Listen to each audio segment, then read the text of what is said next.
اس آیت کے ذیل میں نے عرض کیا تھا کہ اس کا شان نزول ابن کثیر کے مطابق اجماعی ہے کہ حضرت ابوبکر صدیق کے بارے میں یہ نازل ہوئی۔ پھر علامہ روح المعانی، جو علامہ علوسی جو تھے، روح المعانی میں وہ ذکر کرتے ہیں 30ویں جلد میں کہ حضرت حالانکہ تفسیر کی تفسیر نہیں ہوتی، اجماع کا سند اجماع اور مواد اجماع عام طور پہ نہیں ملتا، بہت مشکل ہوتا ہے۔ علامہ علوسی نے تفسیر کی تفسیر کی کہ یہ تفسیر اجماع اس پر کیوں ہے کہ ابوبکر صدیق کے بارے میں نازل ہوئی کہ ابن مردوے اپنی سند کے ساتھ ذکر کرتے ہیں انہوں نے 7 ان لوگوں کو آزاد کرایا تھا اپنے پیسے سے جنہوں نے اسلام قبول کیا اور کفار ان پر ظلم و زیادتی کرتے تھے۔ ان کے تشدد اور ظلم سے بچانے کے لیے اور ان کو اسلام پر پختہ رکھنے کے لیے جس بندے نے خرچ کیا اس کو اتقا قرآن نے کہا۔ اب انہوں نے مطالبہ کیا کہ یار کوئی اور سند کی بات کرو۔ یہ میرے پاس ہے الاصابہ فی تمییز الصحابہ حافظ ابن حجر عسقلانی کی 4 جلد ہے اور اس کا مسلمات نمبر ہے خصم کا کیا ہو گیا بھائی؟ مسلمات خصم کا کیا ابھی بنا؟ آ جاتی ہے سارا، بیچ میں نہ بولیں، آج سب کچھ ہوگا، مسلمات خصم سب کچھ آئے گا۔ تو پھر ان کو چھوڑ دو نا، اصحابہ کو آلوسی کو چھوڑ دیں پھر، کیونکہ یہ ہمارے نزدیک تو اصل ہے، آپ اسے نہیں مانتے۔ اب دیکھیں آپ کیسے نہیں مانتے، پتہ چل جائے گا۔ یہ ام عبیس ہے، ایک وہ 7 غلاموں میں سے ایک عورت تھی جس کو حضرت ابوبکر صدیق نے آزاد کرایا تھا اپنے پیسے سے۔ اس کا نمبر ہے 1407 ام عبیس۔ اس کے بارے میں کہتے ہیں فی زیادات المغازی لابن اسحاق، جو امام ہے سیر اور مغازی کے، محمد بن اسحاق بن یسار، ان ہشام بن عروہ عن ابی ان ابا بکر صدیق رضی اللہ عنہ اعتق ممن کان یعذب فی اللہ 7 وهم بلال وعامر بن فہیرہ وزنیرہ وجاریت ابن المؤمل والنہدی وابنتها وام بیس واخرج محمد بن عثمان بن ابی شیبہ۔ یہ شیعہ تھا۔ ایک ہے ابو بکر ابن شیبہ مصنف ابن ابی شیبہ کا جو امام بخاری کا استاد ہے، اور مصنف ابن شیبہ کا جو مصنف ہے وہ یہ اس کا بھائی ہے عثمان ابن ابی شیبہ۔ فی تاریخی، اپنی تاریخ میں، ان من جانب ابن حارث ان ابراہیم ابن یوسف بن زیاد البکائی ان ابن اسحاق ان حمید ان انس قال قالت ام ہانی، یہ حضرت ابو طالب کی بیٹی اور حضرت علی کی سگی بہن ہے، اس سے روایت کرتے ہیں۔ راوی جو مصنف ہے وہ بھی شیعہ ہے، اور یہ جو حضرت ام ہانی ہے بنت ابی طالب یہ حضرت علی کی بہن ہے، اور یہ جو کتاب ہے اصحاب امیر المؤمنین والروات عنہ، اس کی حضرت علی کے صحاب میں سے بھی ہیں، صحابیات میں سے بھی ہیں۔ اس میں انہوں نے علامہ بحران نے اس کو حضرت ام ہانی کو مسلمانوں، صحابہ اور حضرت علی کے صحابیات میں بھی شمار کیا ہے۔ یہ کہتی ہیں اعتق ابو بکر بلالا واعتق معه 6 منهم ام عبیس۔ آگے ایک اور روایت واخرجہ ابو نعیم و ابو موسیٰ من طریقی قال ابن زبیر اکانت قنات فتاۃ لبنی تیم بن مرہ فاسلمت اول الاسلام۔ یہ جس کو ام عبیس کو حضرت ابو بکر نے رہائی دلوائی تھی کفار سے، بعض کہتے ہیں یہ اول الاسلام ہے، جو عورتیں تھیں ان میں جو حضرت خدیجہ کے بعد جو مسلمان جس عورت نے قبول کیا تھا یہ ام عبیس تھی۔ یہ ہوگی بات۔ یہ میں نے مصنف ابن ابی شیبہ کا جو ابو بکر ابن شیبہ کا بھائی ہے عثمان ابن ابی شیبہ جو شیعہ ہے، اور یہ روایت کس سے کر رہا ہے؟ حضرت ابو طالب کی بیٹی اور حضرت علی کرم اللہ وجہ کی سگی بہن، وہ بھی کہہ رہی ہیں ان 7 بندوں کو جو آزادی دلوائی تھی کفار سے۔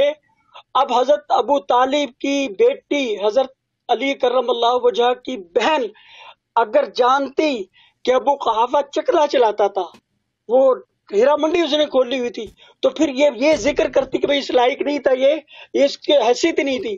اس کا مطلب ابو بکر جو تھا مالدار تھا، امیر تھا، اور اس آیت پہ فٹ آتا ہے۔ ہم نے اجماع کی بھی دلیل دے دی کہ حضرت ابن کثیر نے جو روایت کیا تھا کہ اس پر اجماع ہے، حضرت ابوبکر صدیق کے بارے میں نازل ہوئی۔ علامہ علوسی نے روح المعانی میں وہ 7 بندوں کا ذکر کیا۔ پھر انہوں نے کہا تھا مسلمات خصم سے بات کی جائے۔ محمد اسحاق بن یسار، اس کے بارے میں رومی ابی تشیع اور تمام سیر کی اور تمام اسماء الرجال کتابیں، میزان الاعتدال پڑھنے، تہذیب التہذیب پڑھنے، تہذیب الکمال پڑھنے، اس پر بھی رومیہ بالتشیع کا الزام ہے۔ اور دوسری بات، یہ جو عثمان ابن ابی بکر ابی شیبہ اپنی تاریخ میں ذکر کرتا ہے، یہ تو شیعہ تھا، اور یہ روایت کس سے کر رہا ہے؟ حضرت ابو طالب کی بیٹی اور حضرت علی کرم اللہ وجہہ کی سگی بہن، وہ کہہ رہی ہیں کہ ابو بکر صدیق رضی اللہ عنہ نے اس سے آزاد کیا۔ اور پھر بڑی بات، ان میں سے ایک آزاد کرنے والے نے حضرت ابو بکر صدیق سے یہ شرط رکھی تھی کہ تم اپنی بہن کا مجھے رشتہ دو، پھر میں آزاد کرتا ہوں۔ یہ 7 آزاد جو ہوئے، ان میں سے وہ جو آزاد کرنے والا تھا اس کا نام کہتا ہے اشعث بن قیس، یہ بھی حضرت علی کے اصحاب میں سے مانا جاتا ہے۔ بعد میں پھر گیا تھا، پھر دوبارہ وہ کہتے ہیں اصحاب میں سے آ گیا تھا۔ اشعث بن قیس بن کندی، ان نہج البلاغہ میں بہت زیادہ اس کے بارے میں تذکرہ موجود ہے۔ اس نے شرط رکھی تھی کہ تم پہلے ابو بکر اپنی بہن کا رشتہ مجھے دو اور پھر میں اس بندے کو آزاد کر دو۔ تو ابو بکر نے اپنی بہن ام فروہ کا رشتہ، حضرت ابو بکر صدیق کی بہن ام فروہ اور ابو قحافہ کی بیٹی، اس کا رشتہ دیا کہ تاکہ یہ بندہ ایک مسلمان کو جو تشدد کی زندگی گزار رہا ہے، کافروں کے چنگل میں ہے، اس سے چھڑانے کے لیے ابو بکر صدیق نے اپنی بیٹی کا، بہن کا رشتہ اسے دیا، اپنی بیٹی اور نبی علیہ السلام کو دی، اور شروع اسلام میں سب کو آزاد کرایا۔ اور سورہ حجرات کی کہتا ہے ابو بکر صدیق پہ نازل ہوئی اور حضرت عمر پہ، جی ان کا ایمان ضائع ہو گیا۔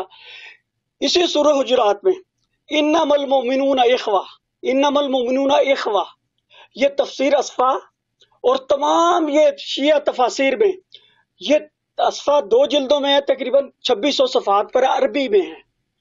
اس کی جو شان نزول اس کا ذکر کر رہے ہیں حضرت امام رضا اور ابو جعفر سے، وہ یہ کر رہے ہیں کہ یہ جس وقت انما المؤمنون اخوۃ نازل ہوئی، لا ترفعوا اصواتکم فوق صوت النبی وغیرہ کے بعد جب یہ نازل ہوئی تو نبی علیہ السلام نے آخا بین المسلمین، نبی علیہ السلام نے مواخات کی۔ ایک تو مہاجرت کے بعد کی تھی، ہجرت جب کر کے مدینے میں پہنچے تھے، اور ایک اس وقت کی تھی جب یہ نازل ہوئی تو کیا کیا؟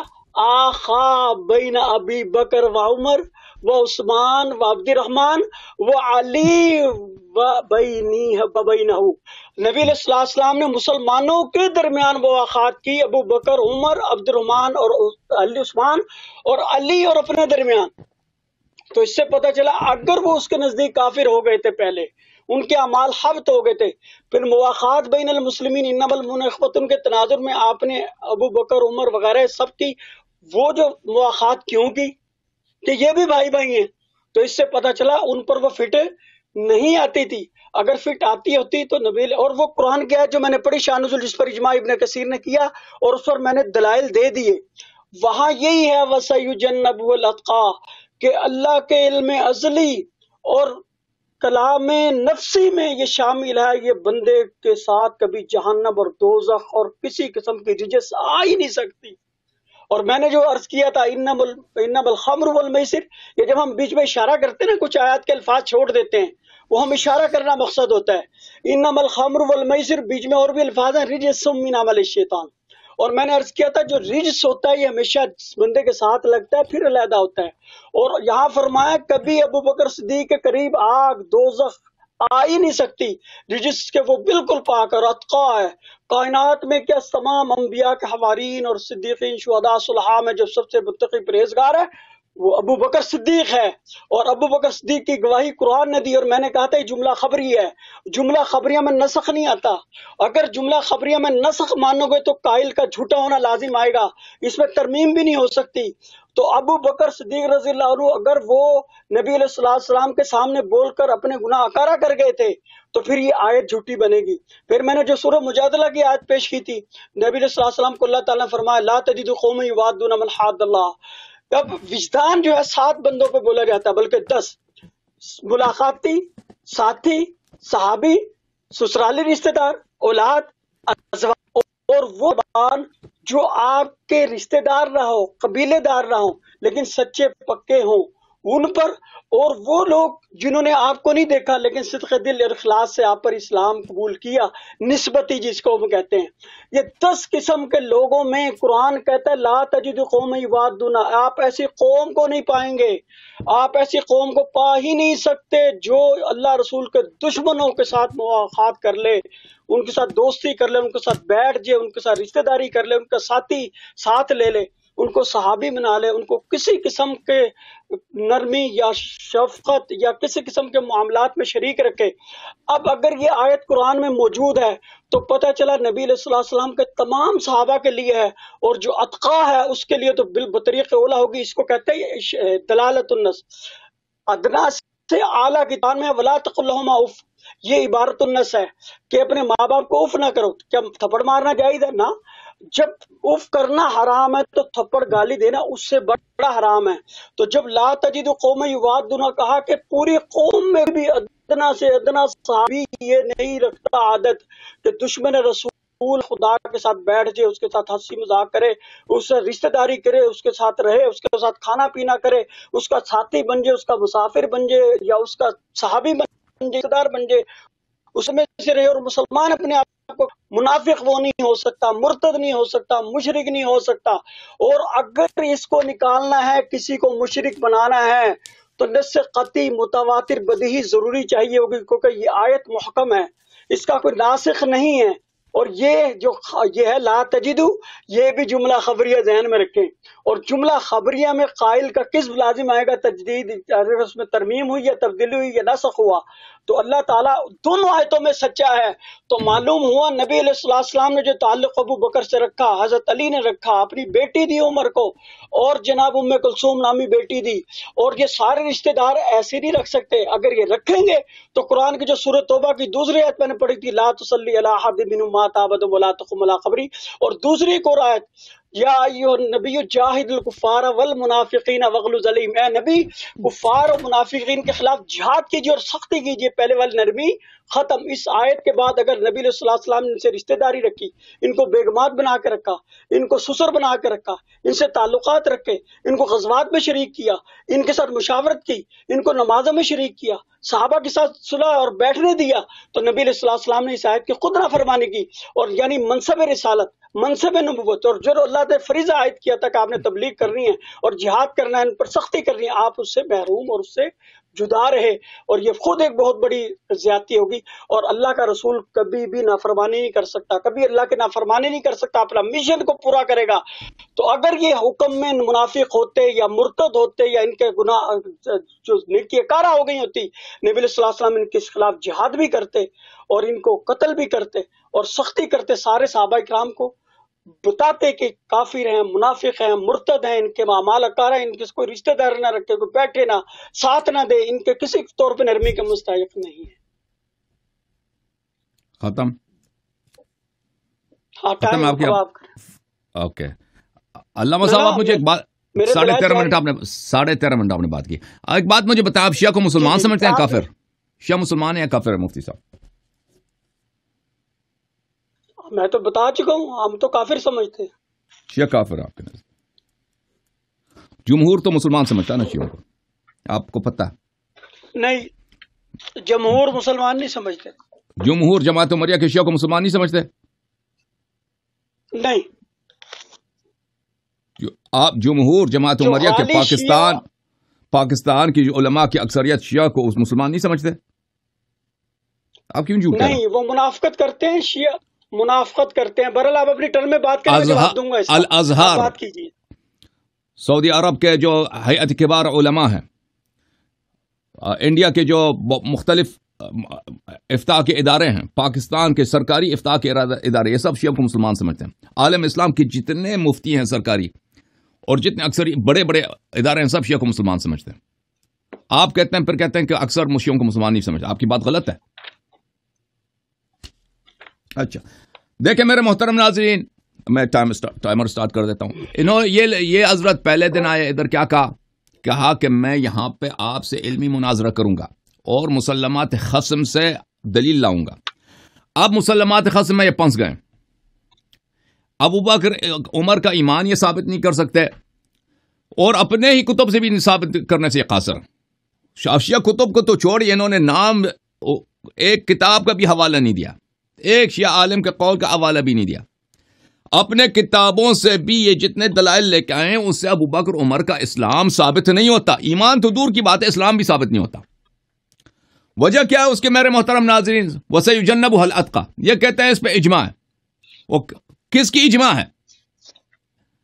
اجماع یہ ہوتا ہے کہ سب امت کی یہ کسی بات پہ مجتمع ہو. جیسے کہ کعبہ ہمارا قبلہ ہے، جیسے کہ رسول پاک صلی اللہ علیہ وسلم کے والد گرامی حضرت عبداللہ علیہ السلام تھے.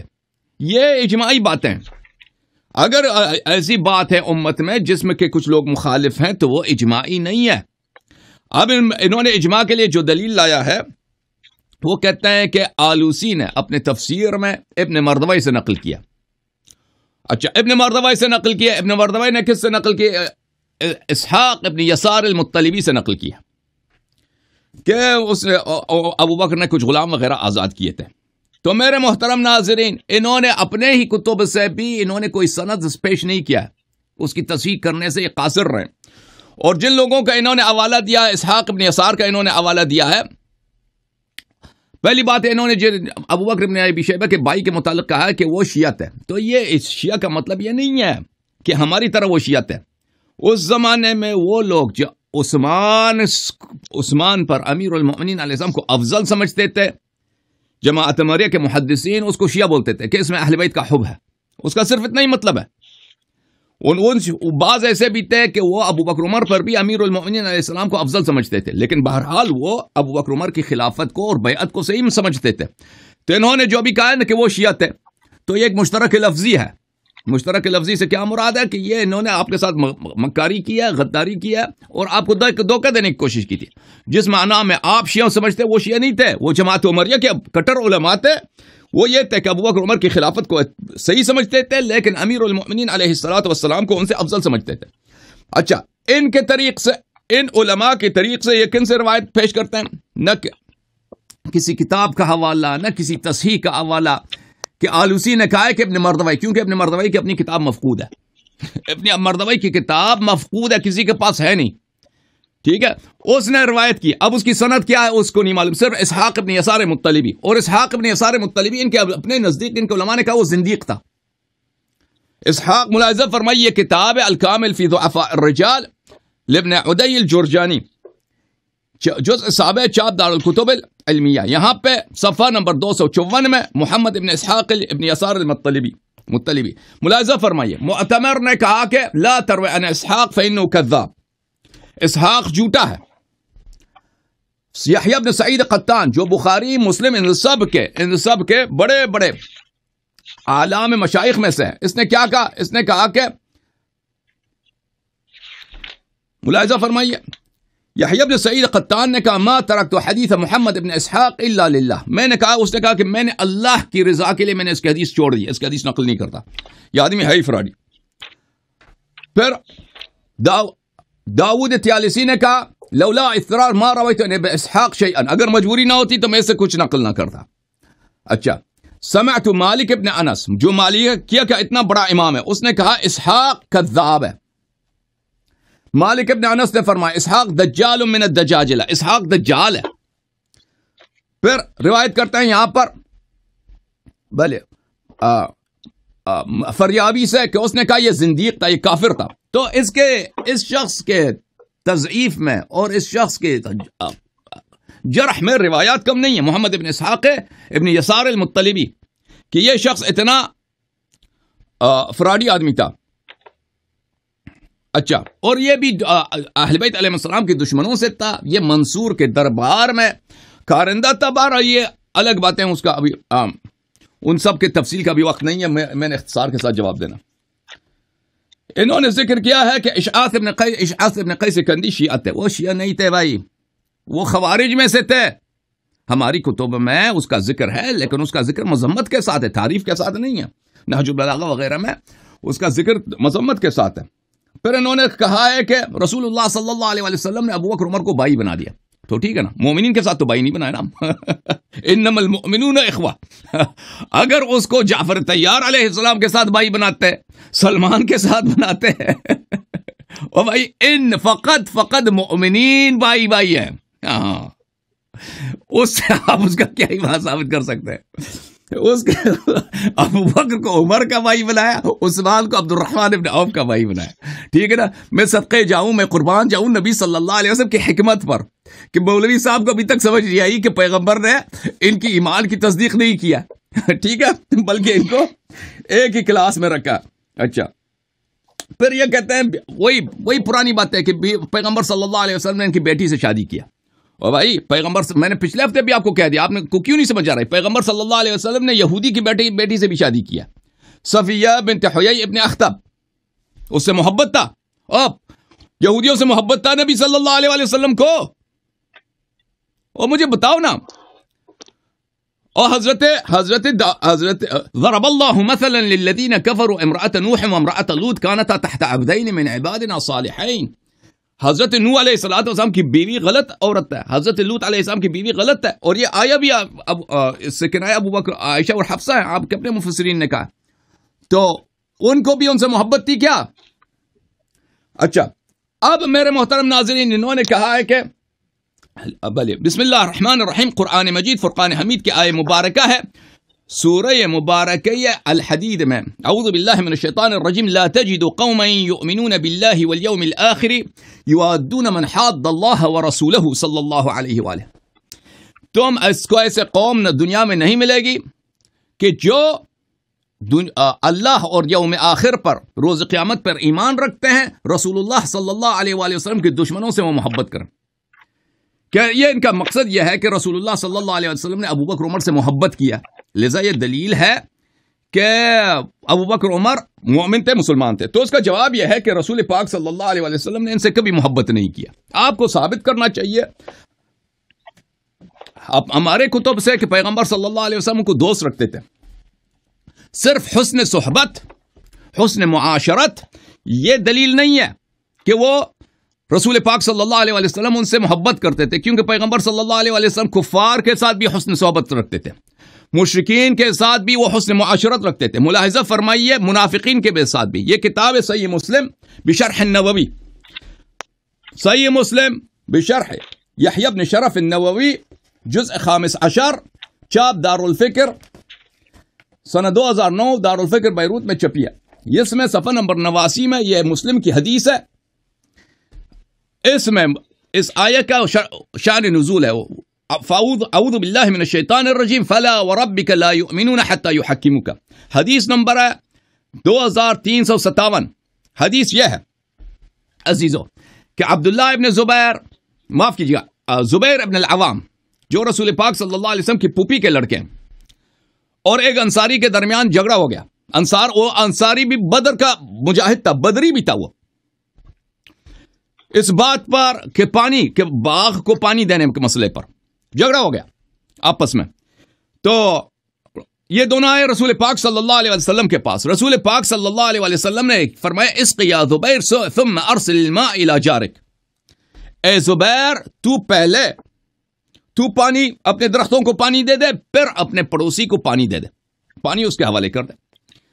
تو اس انصاری کو غضب آیا. فغضب الانصاری, یہ انصاری بدری بھی تھا, اس نے غضب کیا. یا رسول اللہ ان کان ابن عمتک. اس کو رسول پاک صلی اللہ علیہ وسلم کے فیصلے پہ غضب آیا. اس نے کہا کہ اس لیے کہ آپ کی پھوپھی کا لڑکا ہے. یعنی کیا اس نے گالی نہیں دیا, اس نے کوئی ایسی بات, اس نے کہا بس اتنا اس کے بعد سے کنایتن کہ آپ نے بے انصافی کیا ہے, آپ نے عدل سے فیصلہ نہیں سنا ہے, یہ آپ کی پھوپھی کا لڑکا ہے, اس لیے اس کو کہا کہ وہ پہلے پانی لے لے. اچھا, یہ حدیث اس کے بعد اس کی مذمت میں آیہ نازل ہوئی ہے, فلا وربک لا یؤمنون حتی یحکموک فیما شجر بینہم ثم لا یجدوا فی انفسہم حرجا مما قضیت. کہ ان کی ایمان نہیں ہے اس وقت تک جب کہ آپ کے فیصلے کے سامنے پوری طرح سے تسلیم نہ ہو اور اپنے دل میں بھی یہ حرج اور کسی تنگی کا احساس نہ کریں. اس حدیث کی شرح میں ملاحظہ فرمائیے کہ علامہ کیا فرماتے ہیں, اچھی طرح سے سن لیں آپ, یہ آپ کے لیے سب باتیں آپ کو سمجھ نہیں آتی, پھر اپنی باتوں کو تکرار کرتے ہیں, پھر آپ دلیل لے کے آتے ہیں جن دلائل کا ہم نے ابطال کیا, کیونکہ آپ سنتے نہیں ہیں نا کہ ہم جب گفتگو کر رہے ہیں آپ مطالعہ کر رہے ہوتے ہیں. سن لیں, وَلَوْ صَدَرَ مِثْلُ هَذَا الْكَلَامِ الَّذِي تَكَلَّمَ بِهِ الْأَنصَارِ الْيَوْمِ مِنْ إِنسَانٍ مِنْ نِسْبَتِهِ صَلَّى اللَّهُ عَلَيْهِ وَآلِهِ الی ہوا. یہی بات جو اس انصاری بدری انصاری نے دی ہے. کیا کہا ہے کہ پیغمبر صلی اللہ علیہ وآلہ وسلم کو کہا کہ آپ نے اپنے پھپھی کے لڑکے کے حق میں فیصلہ سنایا. اس طرح کا کلام آج اگر کسی انسان سے صادر ہو لکان کفرن، یہ کفر ہوتا. وجرت علی قاتلہ احکام المرتدین فیجب قتلہ بشرط. اور اس ایسا جملہ کوئی کہہ دے آج کے زمانے میں تو وہ مرتد ہوگا اور اس کی قتل ہوگی. اچھا، قالوا وانما تركه النبي صلی اللہ علیہ وآلہ لانه كان في اول الاسلام. علماء نے فرمایا کہ نبی صلی اللہ علیہ وآلہ وسلم نے اس انصاری کو قتل اس لیے نہیں کیا کہ وہ اول اسلام تھا. یتألف الناس، رسول پاک صلی اللہ علیہ وسلم لوگوں کی محبت کو اپنی طرف کھینچنا چاہتے تھے. وہ اگر اس کو قتل کرا دیتے اس کا پورا قبیلہ جو ہے اس کا دشمن بن جاتا. وَيَدْفَعُ بِالَّتِي هِيَ أَحْسَنُ، اور رسول پاک صلی اللہ علیہ وآلہ وسلم برے عمل کو اچھائی کے ساتھ جواب دینا چاہتے تھے. وَيَصْبِرُ عَلَى الْأَذَى أَذَى الْمُنَافِقِينَ، پیغمبر صلی اللہ علیہ وآلہ وسلم منافقین ومن فی قلبہ مرض، ان کی اذیتوں پہ صبر کرتے تھے. وَيَقُولُ يَسِّرُوا وَلَا تُعَسِّرُوا وَبَشِّرُوا وَلَا تُنَفِّرُوا، رسول پاک صلی اللہ علیہ وسلم کہتے تھے آسانی کے ساتھ لوگوں سے پیش آؤ، سختی نہ کرو، لوگوں کو نہ بگاؤ، لوگوں کو جذب کرو.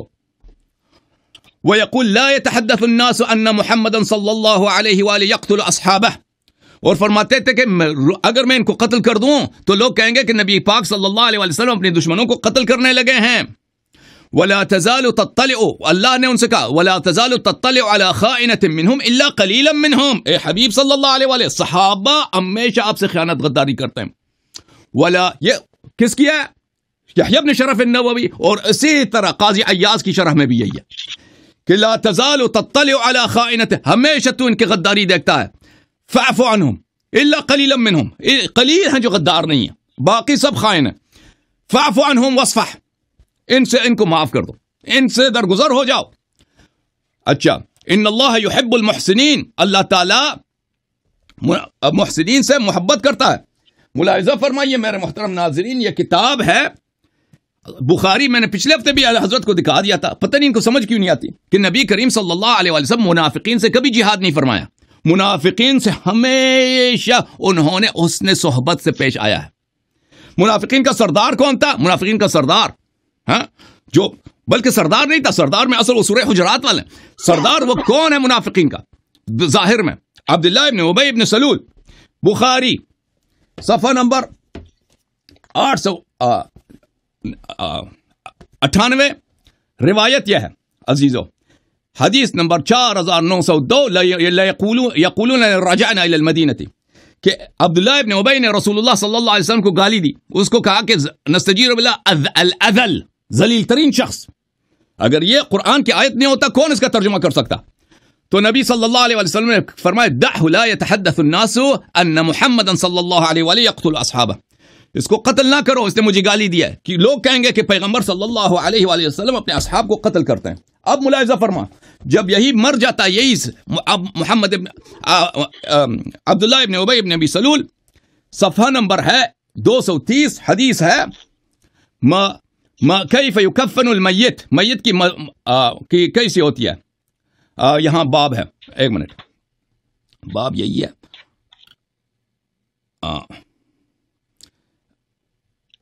ایک منٹ، اگلا باب ہے 1259، باب الکفن فی القمیص الذی یکف، قمیص میں کفن کرنا. عبداللہ ابن ابی جب وفات ہو گئی ہے، اس کے بیٹے نبی صلی اللہ علیہ وسلم کے پاس آئے، یا رسول اللہ اعطنی قمیصک اکفنہ فی، میں اپنا قمیص دے دو، میں اپنے والد کی تکفین کر دوں اس میں. پیغمبر صلی اللہ علیہ وسلم علیہ واستغفر اللہ، اس پہ نماز پڑھیں، اس پہ اور پیغمبر صلی اللہ علیہ وسلم اس کے قبر میں گئے، اپنے قمیص دیے اس کی تکفین کے لیے، اس کی نماز پڑھائی ہے، اور بلکہ اس کے ان کے حدیث میں ان کے قبر میں لیٹے بھی ہیں. اچھا، اس کے منہ پہ تھوکا بھی ہے. سر اتنا محبت کا اظہار کیا، حالانکہ قرآن کسی میں سب مسلمانوں میں اجماع ہے کہ وہ منافق تھا. کہنے کا مقصد یہ ہے میرے محترم ناظرین کہ رسول اللہ صلی اللہ علیہ وآلہ وسلم نے سب منافقین سے حسن سلوک کے ساتھ پیش آیا ہے، مگر یہ کہ کسی منافق مرتد ہو گیا، وہ دین سے جا کے کفار سے مل گیا، جیسے وہ کاتب واحد ابن ابی سرح، کفار سے مل گیا, وہ کہنے لگا کہ بھئی یہ پیغمبر صلی اللہ علیہ وسلم کو یہ قرآن ان کا فراڈ ہے, میں خود قرآن لکھتا تھا. جب تک منافقین نے اسلام کا کلمہ نہیں چھوڑا ہے, اسلام کا لبادہ نہیں چھوڑا ہے, پیغمبر صلی اللہ علیہ وسلم نے سب منافقین کے ساتھ حسن سیرت سے پیش آیا. تو اب آتے ہیں اس بات کی طرف, ابو بکر عمر کے لیے اسلام ثابت کرنے کے لیے اس شخص کے پاس کچھ بھی نہیں ہے, کچھ بھی نہیں ہے. وَسَيُجَنَّبُهَا الْأَتْقَى, اس میں ابو بکر کا ذکر توڑیے, کس دلیل سے وہ پیش کرنا چاہتے ہیں؟ اجماع ہے ہی نہیں اس مسئلے پر. ایک ضعیف روایت ہے محمد ابن اسحاق ابن یسار مطلبی کے تھرو, اور وہ میں نے دکھا دیا, وہ آدمی تھا زندیق, اور آپ کی کتابیں ہم پہ حجت ہی نہیں ہیں. پھر آتے ہیں حسن سیرہ کے ساتھ کہ نبی صلی اللہ علیہ وآلہ وسلم حسن معاشرت رکھتے تھے سب لوگوں, مشرک کے ساتھ حسن معاشرہ, یہود کے ساتھ حسن معاشرہ, حسن جوار, نصارہ کے ساتھ اسی طرح, منافقین کے ساتھ بھی اسی طرح. انہوں نے منافقین کی بیٹیوں سے شادی بھی کی ہے, جس طرح انہوں نے یہود کی بیٹی سے شادی کی, جیسے کہ مشرکین کی بیٹی سے شادی کی. ابو سفیان اس زمانے میں مشرک تھا, اس کی بیٹی ام حبیبہ سے شادی کی پیغمبر صلی اللہ علیہ وسلم نے. بہرحال میرے محترم ناظرین, اس شخص کے پاس کوئی دلیل نہیں ہے, ٹھیک ہے نا. اب سنتے ہیں کہ ان کے پاس رد کیا. بسم اللہ.